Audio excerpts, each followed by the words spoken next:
बिस्मिल्लाहिर्रहमानिर्रहीम। अस्सलाम वालेकुम बच्चों, कैसे हैं आप लोग? ठीक हैं। मैं हूं आपकी उर्दू की टीचर उस्मा ख़ान। उर्दू लाजमी आपको पढ़ाऊंगी, ठीक है? जी बच्चों, आपके लिए क्लास भी नहीं है, किताब भी नहीं है, ठीक है?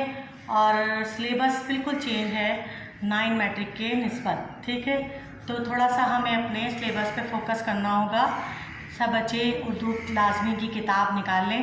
देखिए फर्स्ट ईयर में बच्चों एक चीज़ आपको बताती चलूँ, 2 किताबें होती हैं उर्दू की। एक होती है उर्दू लाजमी और एक होती है आसान उर्दू, ठीक है? आसान उर्दू वो बच्चे लेते हैं जिनकी इंग्लिश बहुत अच्छी होती है, और वो अगर आसान उर्दू लेते हैं तो उसके साथ उनको एडवांस इंग्लिश लेनी पड़ती है, ठीक है?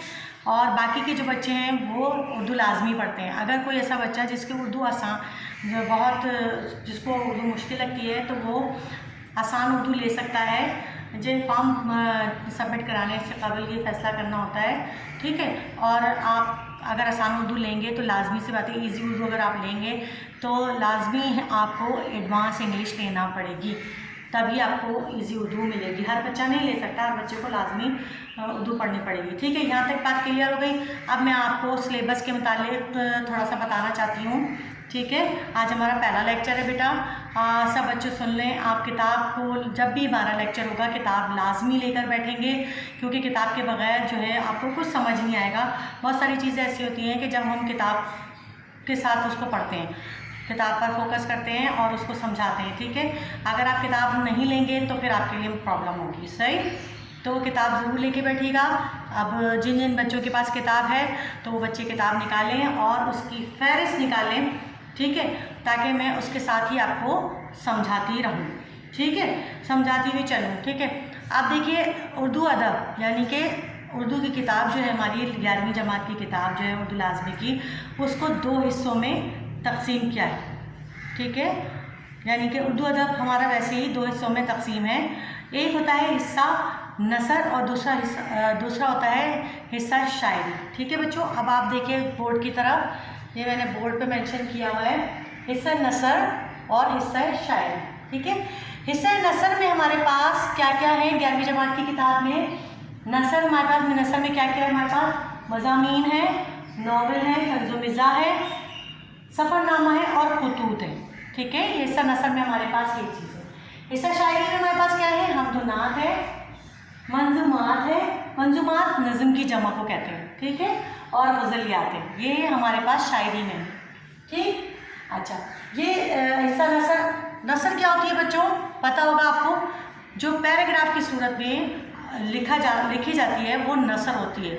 जैसे अल्फाजों के मजमूए को एक जुमले की शक्ल दे दी जाए और फिर जुमले को एक इबारत की शक्ल दे दी जाए तो ये नसर है, ठीक? शायरी क्या होती है? जब दोनों जो है दोनों शेर को आपस में मिला दिया जाए और उसमें ग्रामर की क़ैद-ओ-बंद हो, वो शायरी कहलाती है, ठीक है? एक जैसे मिलते जुलते अशार भी होते हैं, बगैर मिलते जुलते भी अशार होते हैं, ठीक है? शायरी में क्या होता है? शायरी में इंसान अपने जज्बात और एहसास की तर्जुमानी करता है। जब शायरी हिस्सा पढ़ेंगे तब मैं आपको बताऊंगी, लेकिन अभी हम सिर्फ और सिर्फ अपने सिलेबस को फोकस करेंगे। आज का हमारा लेक्चर जो है वो सिलेबस के बारे में जानना और बोर्ड के एग्ज़ाम के पेपर के मुताबिक पेपर किस तरह आता है उसके मुताबिक हमें चलना है, ठीक है? सबसे पहले हम अपनी जो है सिलेबस के बारे में बात करेंगे।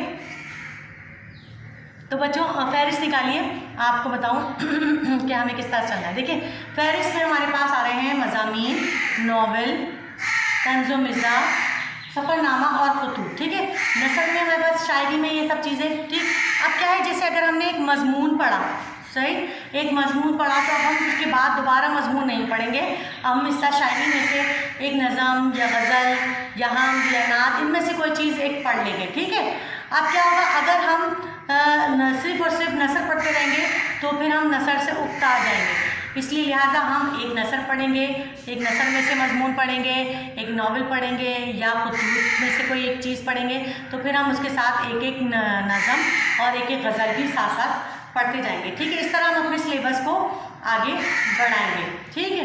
नसरी हिस्से में से मजमून पढ़ा दिया तो शायरी में से गज़ल पढ़ा दी, सही? इसी तरह से हम यहाँ पे चलेंगे। यहाँ तक आप लोगों की बात समझ में आ गई, ठीक है?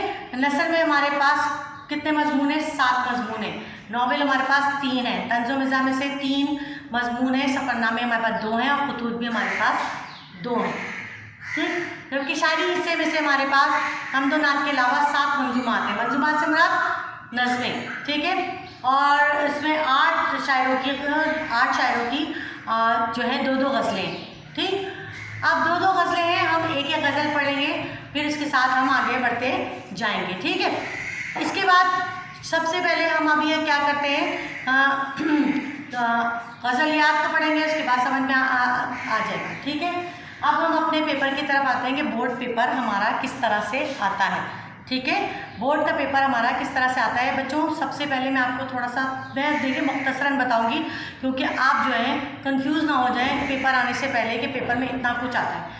9 सवाल आते हैं बोर्ड के पेपर में। ठीक है, कुल 100 नंबर का पेपर होता है, 20 नंबर के MCQs होते हैं, हिस्सा अलीफ में से, हिस्सा बे में से सवालात होते हैं, फिर हिस्सा जीम जो होता है वो 15-15 नंबर का के 2 सवाल होते हैं, लॉन्ग क्वेश्चन होते हैं, और 30 नंबर का वो हिस्सा होता है। ठीक है, तो MCQs क्या करना होता है, आप MCQs आप लोगों को भी आते हैं कि जो खाली जगह होती हैं वो जिस तरह आपने 9th मैट्रिक में खाली जगह वाले काम किए हैं, इसी तरह एक MCQs में एक सवाल पूछा जाता है, इसके 4 ऑप्शन होते हैं। ठीक है, और उन 4 ऑप्शन में से एक आंसर आपको सही जो होता है वो लिखना होता है, ना कि आप उसका नंबर डाल के लिखें या फिर आप जो है टिक मार्क कर दें, ऐसा नहीं है, आपको पूरा आंसर जो है वो देना पड़ता है। इस तरह 20 के 20 जो है आपको आंसर्स देंगे तो आपका ये सवाल कंप्लीट हो जाएगा। ठीक है, हिस्सा सवाल नंबर 2। ठीक है, अब हिस्सा बे शुरू हो गया। हिस्सा अलीफ में सिर्फ और सिर्फ MCQs होते हैं। ठीक है, हिस्सा बे में अब हमारे पास सवाल शुरू हो जाते हैं। हिस्सा बे में सवाल नंबर 2 है हमारे पास। सवाल नंबर 2 क्या होता है, अशार की तशरीह होती है। कौन से अशार होते हैं, गज़लों के अशार होते हैं बेटा। 6 जो है अशार होते हैं, गज़ल किसी भी गज़ल के अशार ले लिए जाते हैं और 6 अशार होते हैं, उसमें से आपको सिर्फ और सिर्फ 2 करने होते हैं। ठीक है, कितने करने होते हैं, 2 करने होते हैं। और अशार की तशरीह क्या करते हैं, अशार की तशरीह से पहले आपको एक हवाला तारुफ देना पड़ता है कि ये शेर किस शायर का है। ठीक है, फिर वो तारुफ आपको देना पड़ता है, उसके बाद आप तशरीह की हेडिंग डालते हैं। जब वो क्वेश्चन आएगा तो मैं आपको किस तरह से सॉल्व करते हैं वो बता दूँगी। नंबर 3 जो है आपका होता है इक़्तिबास की तशरीह। ठीक है, इक़्तिबास की तशरीह में आपके पास क्या होता है, इक़्तिबास की तशरीह में आपके पास एक इबारत दे दी जाती है, पैराग्राफ। इक़्तिबास, इबारत, पैराग्राफ एक ही चीज़, सबक का एक पैराग्राफ आपको दे दिया जाता है और कहा जाता है कि इसकी तशरीह की जाए। सबसे पहले आप सबक का तारुफ देते हैं, ठीक है, कि कौन से सबक से ये पैराग्राफ लिया गया है। उसके बाद आप जो है मुसन्निफ़ का हवाला देते हैं, उसका तारुफ देते हैं, उसके बाद तशरीह की हेडिंग डाल के तशरीह करते हैं। ठीक है, ये होता है तीसरा सवाल। चौथा सवाल जो होता है हमारे पास, उसमें होता है एक बंद की तशरीह दी जाती है, जो आपकी नज़म और हमद वग़ैरह है, नात वग़ैरह, उसमें से एक बंद दे दिया जाता है, उसकी तशरीह दी जाती है। और उसके बाद जो है या तो उसकी तशरीह करें हवाले के साथ शायर के, या फिर आप जो है मरकज़ी ख़्याल करें। तो हम बच्चों मरकज़ी ख़्याल पे फोकस करेंगे, क्योंकि मरकज़ी ख़्याल आसान होता है।